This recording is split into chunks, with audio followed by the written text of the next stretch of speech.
morning, students. Today we are going to start our next chapter of grammar, synthesis. Synthesis means क्या होता है? To combine the sentences. When we combine two or more simple sentences into one simple sentence or into one compound sentence or into one complex sentence, that is called synthesis. Today we are going to discuss how to make simple sentence by combining two or more simple sentences. There are different rules to combine the sentences to make simple sentences. But here we shall discuss about three rules: use of participle, use of infinitive and nominative absolute. Means, so let us start our lesson. First, use of participle. What is participle?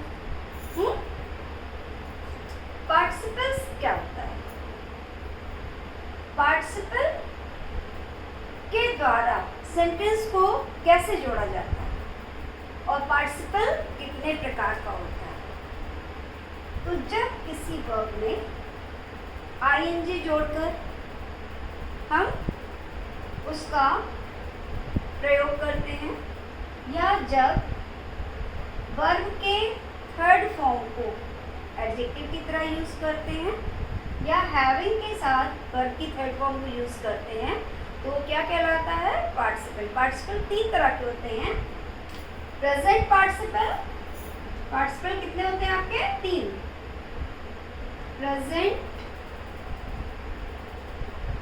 Participle,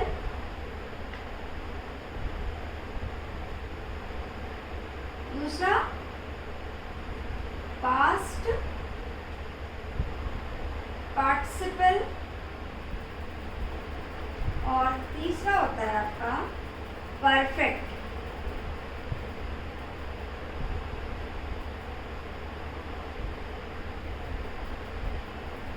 clear हो रहा है कि नहीं? Synthesis का मतलब क्या हमने बताया? सेंटेंस को जब एक से अधिक, दो या दो से अधिक सेंटेंसेस को हम आपस में जोड़ करके एक सेंटेंस बनाते हैं, चाहे वो सिंपल हो, कंपाउंड हो या कॉम्प्लेक्स हो, तो सिंथेसिस कहलाता है. लेकिन सबसे पहले हम आज क्या सीखेंगे? सिंपल सेंटेंस बनाना. और सिंपल सेंटेंस में भी बहुत सारे रूल हैं. आज हम तीन रूल्स के बारे में पढ़ेंगे: use of participle, use of infinitive और नॉमिनेटिव एब्सोल्यूट. अब हमने देखा कि पार्टिसिपल भी हमने आपको बताया कि तीन तरह का होता है: प्रेजेंट पार्टिसिपल, पास्ट पार्टिसिपल और परफेक्ट पार्टिसिपल. अब पार्टिसिपल का यूज करते कब है? जब सेंटेंस को हम सिंपल बनाने के लिए, जब सिंपल सेंटेंस के, दो या दो से अधिक सिंपल सेंटेंस का कर्ता यानी सब्जेक्ट सेम होता है, तब हम क्या करते हैं? पार्टिसिपल का प्रयोग करेंगे. अब जैसे मैं एग्जाम्पल लेती हूँ, she saw a snake. She ran away. She saw a snake. She ran away. पहले सेंटेंस का वर्ब क्या है? saw. दूसरे सेंटेंस का वर्ब क्या है? ran. अब पार्टिसिपल बनाते समय ये भी ध्यान देना है कि जो काम पहले हुआ है उस काम को, उस वर्ब को हम चेंज करेंगे, और जो काम बाद में हुआ है उस वर्ब को हम चेंज नहीं करेंगे. तो पहले उसने क्या देखा? सांप देखा, उसके बाद वो दौड़ी, और दोनों ही वाक्य का, हमने एक शब्द ही बोला था कि दोनों ही या तीनों ही वाक्य का सब्जेक्ट कॉमन होना चाहिए. तो यहाँ देखिए शी, और यहाँ पर भी क्या है? शी. यानी दोनों सेंटेंस का सब्जेक्ट सेम है. उसने देखा, वो भागी, तो हम इसको क्या करेंगे? पहले पार्टिसिपल का यूज करेंगे। सौ को हम क्या करेंगे, seeing, seeing a snake,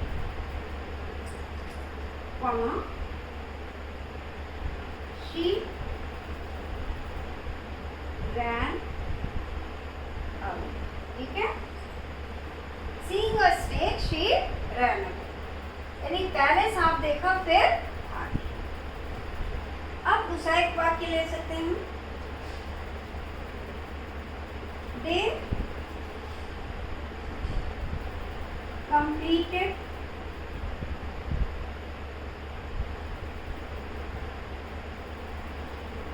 their work, they went to play। अब इसमें भी पार्टिसिपल का प्रयोग हम करेंगे, लेकिन अब दोनों सेंटेंस में अंतर क्या है। ये पहला जो सेंटेंस था आपका और ये दूसरा सेंटेंस, दोनों में अंतर क्या है। पहले में एक कार्य की प्रतिक्रिया स्वरूप दूसरा कार्य तुरंत हुआ, यानी सांप को देखते ही भागी। लेकिन दूसरा सेंटेंस जो हमने लिखा है, they completed their work, they went to play, उन्होंने काम पूरा कर लिया, वे कहाँ गए, खेलने गए।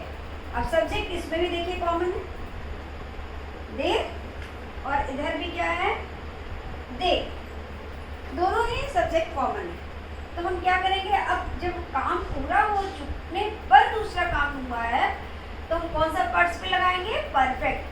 परफेक्ट टेंस में आप हैज हैव हैड का प्रयोग करती हैं, प्रेजेंट में क्या करती हैं, हैज हैव, पास्ट में हैड, और फ्यूचर में विल हैव का प्रयोग करती हैं, और साथ में वर्ब की थर्ड फॉर्म लगाती हैं।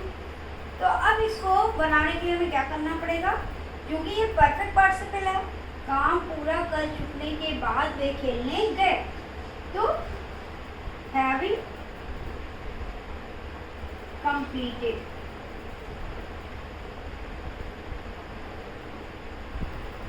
There work, they went to, ठीक है। ये कौन सा आपका परफेक्ट पार्टिसिपल, क्यों, क्योंकि परफेक्ट टेंस में हम क्या लगाते हैं, हैविंग का प्रयोग करते हैं। तो हैविंग के साथ वर्ब की थर्ड फॉर्म पर ये जो आईएनजी आपका इधर लगा हुआ था, ये वाला आईएनजी ये कहाँ लग गया, यहाँ लग गया, और चूंकि परफेक्ट है इसलिए ये थर्ड फॉर्म लगेगा। क्लियर हो रहा है। अब एक एग्जाम्पल और लेते हैं, तीसरा पास्ट पार्टिसिपल है, I lost my ring, I found it in the almirah, ठीक है। I lost my ring, I found it in the almirah। Subject देखिए आई, और ये भी आई, यानी खोने वाली भी मैं हूँ और पाने वाली भी मैं ही हूँ। मैंने ही खोया था और मुझे ही मिली, क्या चीज़ मिली, अंगूठी। तो पहले खोया फिर मिला ना। अब ये जो लॉस्ट था यहाँ पर, ये आपका जो लॉस्ट वर्ब है, ये वर्ब है, पहले खोया फिर मिला हमें, तो हम क्या कहेंगे इसको, I found my lost ring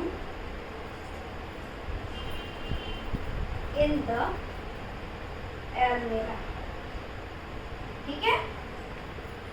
I found my lost ring in the almirah।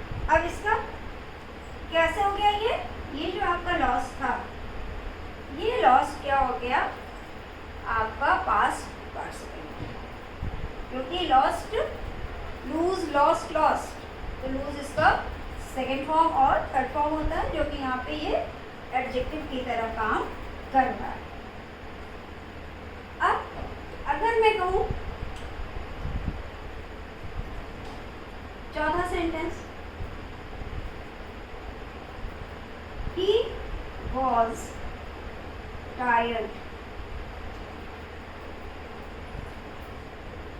he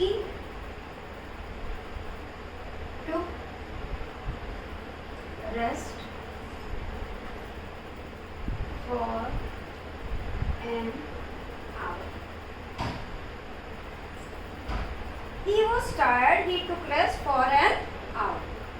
subject common है, वो थका था,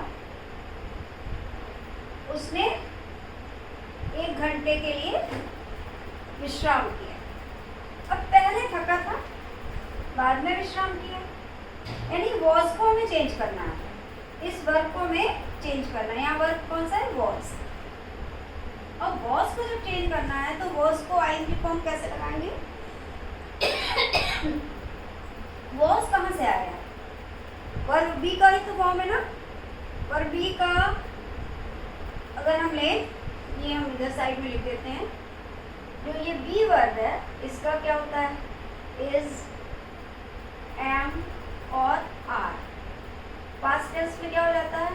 वॉज और वर्ब। यानी इसका जो है मेन बेस क्या है? बी। तो वॉज की जगह क्या हो जाएगा? बी। और आईएनजी जब इसमें जुड़ा तो क्या बन गया? बीइंग। इसमें आईएनजी जब हमने जोड़ा तो बीइंग हो गया, being tired, comma he took rest for an hour. ठीक है? He was tired. He took rest for an hour. तो being tired, he took rest for an hour. अगर इसमें is am are होता तो भी यही होता, being का ही प्रयोग करता है। जैसे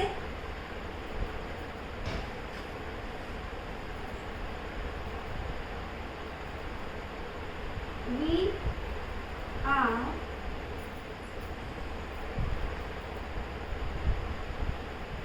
students. We cannot afford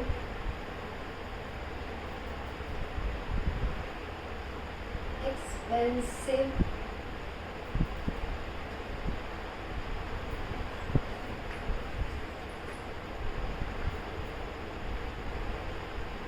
cars.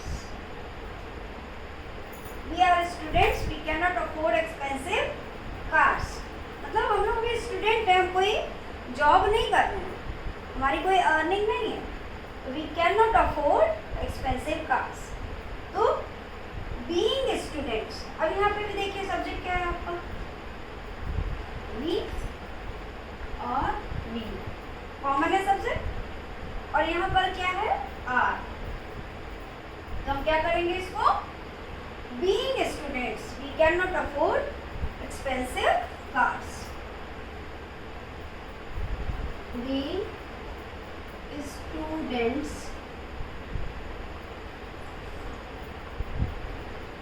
we cannot afford expensive cars। ठीक है, क्लियर है? तो ये आपका हो गया यूज अ पार्टिसिपल। फिर से एक बार, यूज ऑफ पार्टिसिपल में मैंने बताया कि जब सेंटेंस ऐसे सेंटेंस हो, 2 या 2 से अधिक, जिनका सब्जेक्ट कॉमन हो, तो जो काम पहले होता है उसको हम पार्टिसिपल में चेंज करेंगे, और जो काम बाद में हुआ है उस वर्ब को एज इट इज रहने देंगे। अब देखिए, पार्टिसिपल भी हमने बताया आपको 3 तरह का होता है: प्रेजेंट पार्टिसिपल, पास्ट पार्टिसिपल और परफेक्ट पार्टिसिपल। तीनों में अंतर क्या है? प्रेजेंट पार्टिसिपल में एक काम होते ही दूसरा काम हो रहा है, उसकी प्रतिक्रिया तुरंत हो रही है, और पास्ट पार्टिसिपल में वर्ब का सेकंड या थर्ड फॉर्म जो यूज हुआ है वो एडजेक्टिव बन जाएगा, और परफेक्ट पार्टिसिपल में काम पूरा हो चुकने पर दूसरा काम, यानी काम जब कंप्लीट होगा तभी होगा। तो एक बार फिर से एग्जांपल्स देख लीजिए। She saw a snake, she ran away. तो seeing a snake, she ran away. They completed their work. They went to play. यह काम पूरा हो चुका, Having completed their work, they went to play. I lost my ring. I found it in the almirah. So I found my lost ring in the almirah. He was tired. He took rest for an hour. So being tired, he took rest for an hour. We are students. We cannot afford expensive cars. Being students, we cannot afford expensive cars. ये आपका present participle, ये perfect participle, ये past participle और ये use of is am are was verb का इसमें change हो जाएगा बीइंग का प्रयोग। इतना आपको आई थिंक क्लियर होगा। इसको क्लीन कर देती हूँ मैं।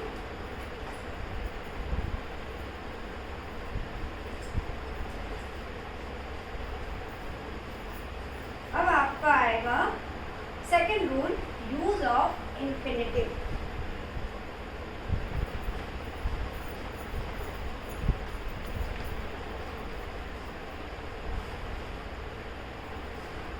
यूज ऑफ इंफिनिटिव क्या होता है? यानी जब दो या दो से अधिक वाक्यों को हम इंफिनिटिव के द्वारा जोड़ते हैं और एक सिंपल सेंटेंस बनाते हैं। इंफिनिटिव कैसे बनता है? वर्ब के फर्स्ट फॉर्म में जब हम आगे उसके टू लगा देते हैं तो इंफिनिटिव कहलाता है। अब फॉर एग्जाम्पल हम आपको यहाँ देते हैं दो sentence.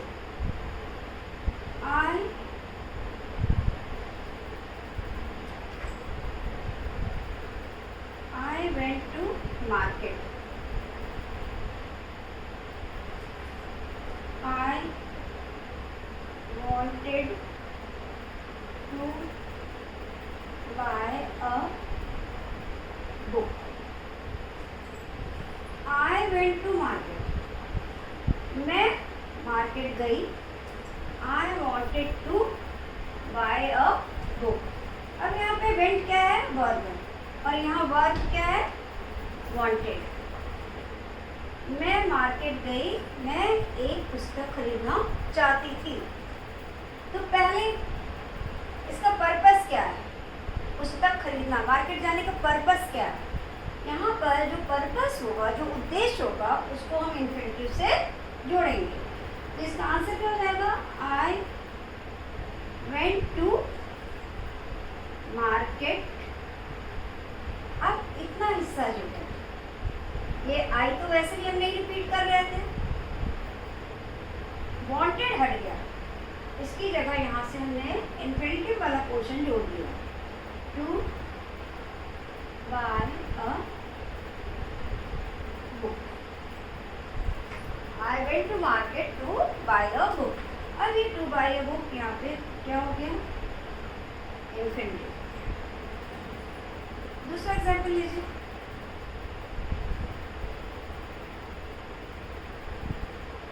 Ramesh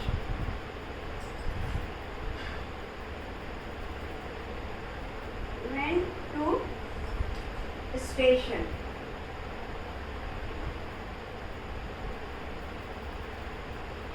He went to receive his uncle. अब इसमें वर्ब क्या है? रमेश वेंट टू स्टेशन में वेंट है वर्ब और इधर भी वेंट है वर्ब और यहाँ पर क्या है? रमेश जो है सब्जेक्ट दोनों का कॉमन है। ये जो रमेश है इसी के लिए क्या आया? ये है। तो रमेश स्टेशन गया, वो अपने अंकल को रिसीव करने गया। उद्देश्य क्या था स्टेशन जाने का? To receive his uncle. तो हमने आपको क्या बताया कि जो उद्देश्य होगा, जो पर्पस होगा, उसको हम इंफिनिटिव से जोड़ देंगे। तो क्या हो गया? Ramesh went to station. अब इतना हिस्सा ये हट गया, ये वाला पोर्शन हम हटा देंगे। कहाँ से जोड़ देंगे? To receive his uncle. अब third sentence,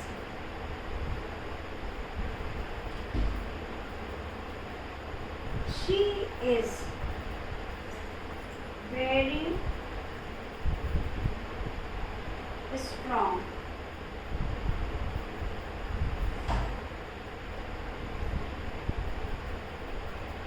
She is very weak. She is very weak. She cannot run fast. ठीक है। अब इस तरह के सेंटेंस में भी इन्फिनिटिव का प्रयोग होता है। तो कैसे हो जाएगा? शी इज, अब वेरी को हमें TW2 में चेंज करना पड़ेगा। Too weak to run fast. ये भी आपके सिंपल सेंटेंस में आता है। She is too weak to run fast. वो इतनी कमजोर है कि दौड़ नहीं सकती। तो she is too weak to run fast. यहाँ पे टू रन फास्ट आपका क्या है? इन्फिनिटिव। ठीक है। और एग्जाम्पल देख लीजिए।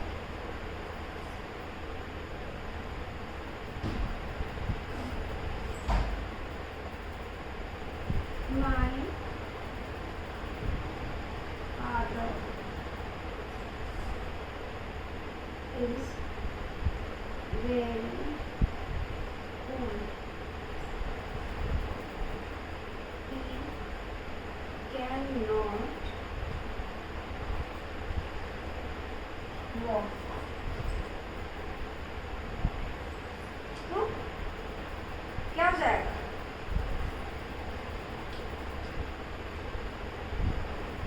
My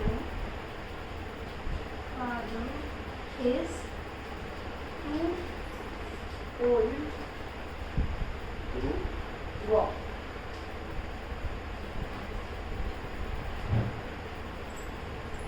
और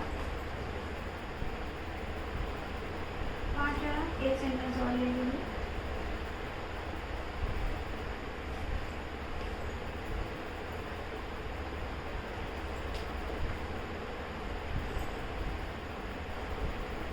He has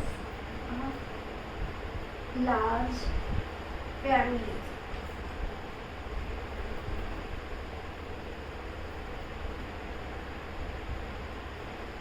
He has to support them.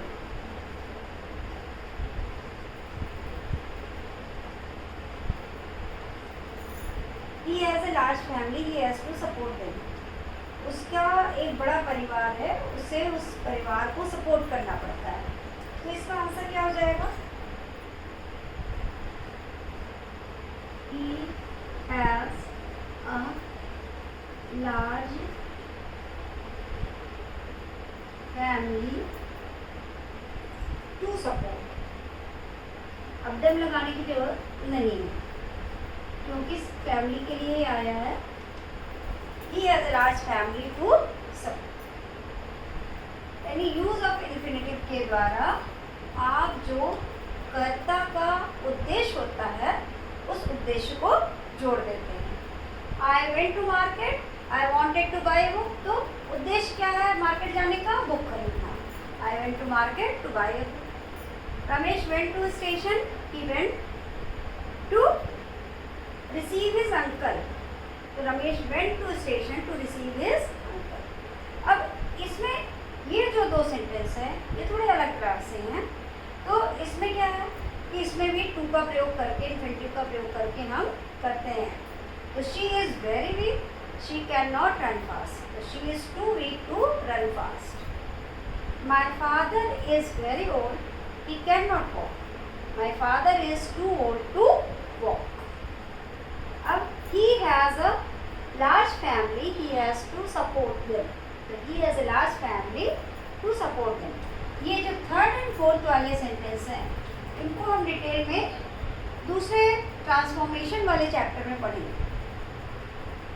यहाँ पर यूज ऑफ इन्फिनिटिव में मैंने इसको शॉर्ट में बता दिया है, लेकिन ये ट्रांसफॉर्मेशन वाले लेसन में ये यूज टू, रिमूव टू करके आता है रूल, उसमें हम डिटेल में पढ़ेंगे। ये एक्चुअली ये वाले तरह के सेंटेंस कई तरह से एग्जाम पूछे जाते हैं। कभी आता है change the simple into complex, change the complex into simple करके, बहुत तरीके से आते हैं बच्चों, इसलिए मैंने यहाँ पे इसका भी एग्जाम्पल दे दिए हैं।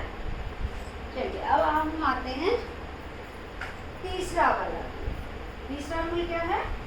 Nominative absolute. ये क्या होता है? पहले सेंटेंस में, पहले वाले रूल में हमने क्या बताया था कि पार्टिसिपल का प्रयोग कब होता है? जब आपका कॉमन सेंटेंस, कॉमन सब्जेक्ट होता है, यानी जो आपके 2-3 सेंटेंस हैं उसके जो सब्जेक्ट हैं वो कॉमन होते हैं, तो आप पार्टिसिपल लगाते हैं। लेकिन नॉमिनेटिव एब्सोल्यूट में क्या होता है कि सब्जेक्ट अपना स्वतंत्र होता है हर सेंटेंस का, उसकी अपनी इम्पोर्टेंस होती है, आप सब्जेक्ट को हटा नहीं सकते। तो ऐसे में क्या करते हैं, सब्जेक्ट के बाद हम पार्टिसिपल का प्रयोग करेंगे। थर्ड वाले में सब्जेक्ट डिफरेंट डिफरेंट होगा। जैसे मान लीजिए एग्जाम्पल हम देते हैं इसका,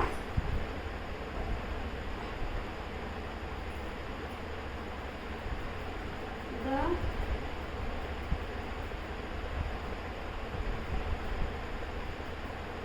पुलिस came,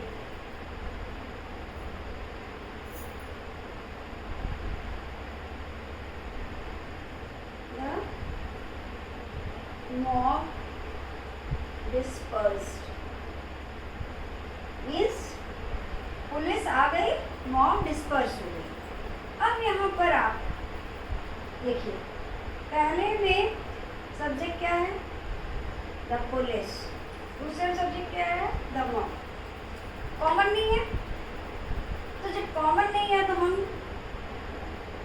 इसको दोनों के सब्जेक्ट को इम्पोर्टेंस देंगे। हम कैसे करेंगे? The police having come, the mob dispersed. Police के आ चुकने पर मॉब डिस्पर्स हो गई, यानी पुलिस जैसे ही आई मॉब इधर उधर हो गई। दूसरा जैसे मिलते हैं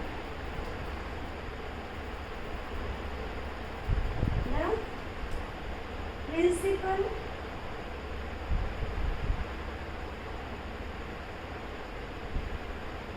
entered the class,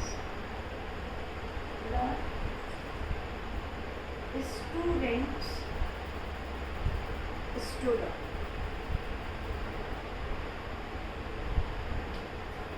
अब यहाँ पर भी क्या है बच्चों?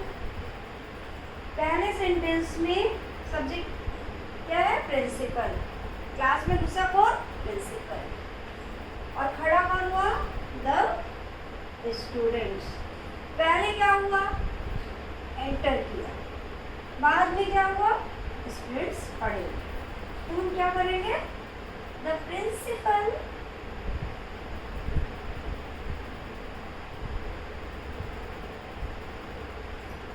Having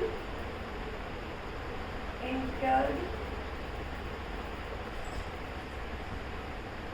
the class, the students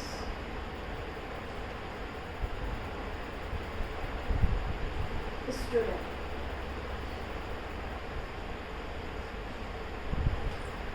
The students stood up।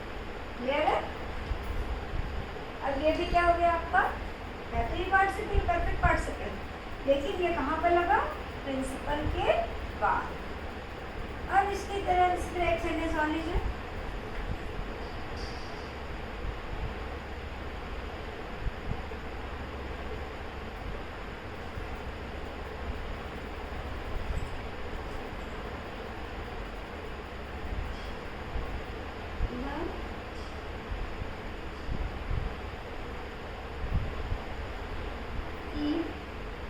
was caught.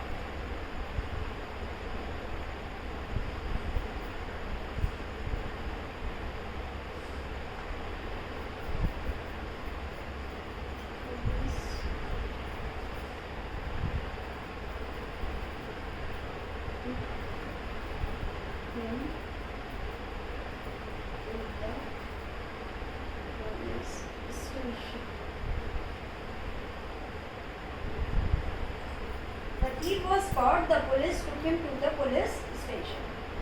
अब यहाँ पर सब्जेक्ट क्या है? The thief. इसमें क्या है? The police. यानी डिफरेंट है. पकड़ा कौन गया? thief.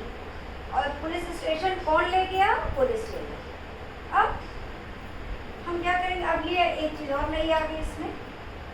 ये वाला जो आपका है was caught, ये पैसिव वॉइस. बच्चों आप एक्टिव वॉइस पैसिव वॉइस पढ़े हैं ना, तो ये पैसिव वॉइस में है. इसमें देखिए दो वर्ब है, was caught. थीफ पकड़ा गया, चोर पकड़ा गया, किसके द्वारा? पुलिस के द्वारा. तो क्या हो गया?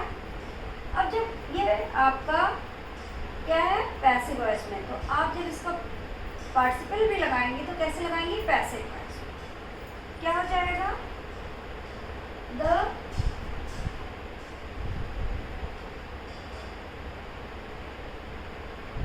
thief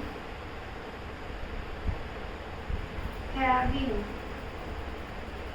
been, पैसिव वॉइस में परफेक्ट टेंस में बीन लगाती है ना, caught.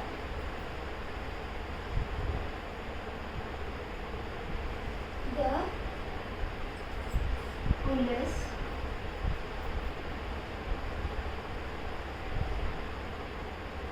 took him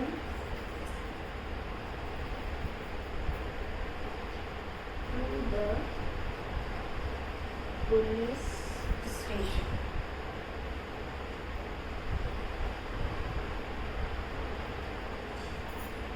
क्लियर है? तीनों सेंटेंस में वापस देख लीजिए. The police came, the mob disperse. पहले में सब्जेक्ट क्या है? The police. दूसरे में सब्जेक्ट क्या है? मॉब. तो जब ये सब्जेक्ट इसका डिफरेंट है तो हम पार्टिसिपल वाले का यूज ना करके नॉमिनेटिव एब्सोल्यूट का यूज करेंगे. यानी दोनों ही सब्जेक्ट को इम्पोर्टेंस देंगे और पार्टिसिपल का प्रयोग पहले वाले सब्जेक्ट के बाद में करेंगे. The police having come, the mob dispersed. दूसरा sentence, the principal enter the class, the students stood. पहले में प्रिंसिपल सब्जेक्ट है, दूसरे में द स्टूडेंट सब्जेक्ट है. तो पहले कौन हुआ काम? प्रिंसिपल ने प्रवेश किया. The principal having enter the class, the students stood up. Third sentence, the thief was caught, the police took him to the police station. The thief subject हो गया, द पुलिस दूसरा सब्जेक्ट हो गया. अब एक चीज में अंतर क्या आ गया? ये पैसिव वॉइस. तो the thief having been caught, इसमें सब्जेक्ट में थोड़ा परिवर्तन हो गया क्योंकि पैसिव वॉइस है. तो हैविंग के साथ बीन भी लग गया. ये क्योंकि ये पैसिव वॉइस है तो हमें भी पैसिव वॉइस का ही वर्ब लगाना पड़ेगा. The police took him to the police station. Clear है बच्चों? एक दो एग्जाम्पल और मैं दे देती हूँ.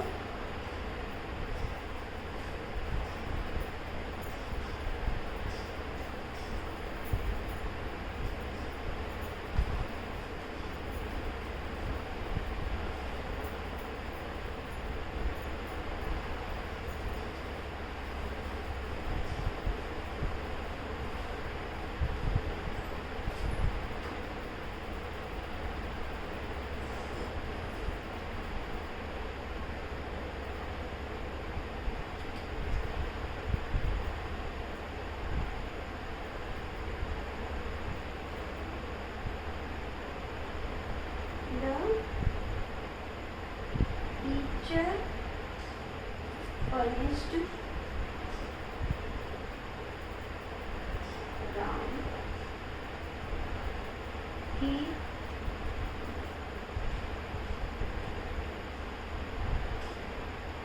left the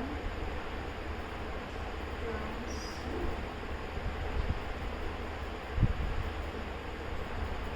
teacher punished Ram. He left the classroom. तो क्या हो जाएगा? टीचर ने राम को पनिश किया, उसने क्लासरूम छोड़ दिया। तो ये भी पैसिव वॉइस में भी हम कर सकते हैं, एक्टिव में भी कर सकते हैं।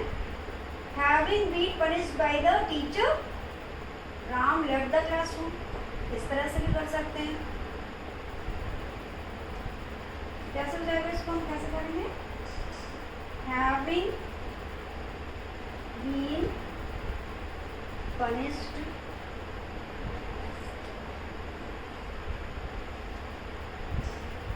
by the teacher,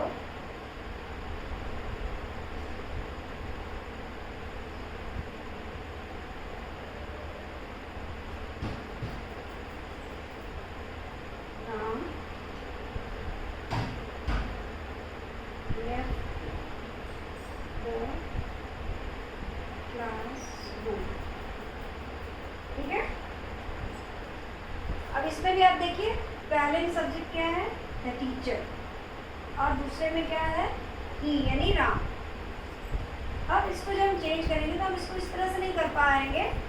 the teacher having punished Ram, he left the classroom, इस तरह करने में कुछ अजीब सा लग रहा है। तो having been punished by the teacher, Ram left the classroom. तो इसमें दोनों ही सब्जेक्ट आ गए। नेक्स्ट सेंटेंस, द मून रोज।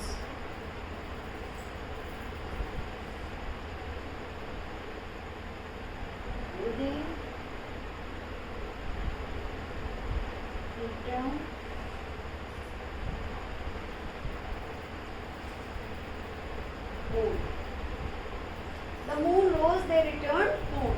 पहले सब्जेक्ट क्या है? The moon. दूसरा सब्जेक्ट क्या है? They. तो क्या हो जाएगा?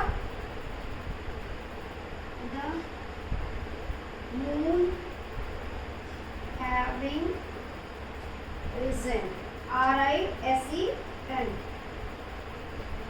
comma, they returned home. Clear है? ठीक है बच्चों? मुझे लगता है आज के लिए इतना ठीक है। अब नेक्स्ट रूल्स हम नेक्स्ट क्लास में डिस्कस करेंगे, इसलिए ओके एंड थैंक यू।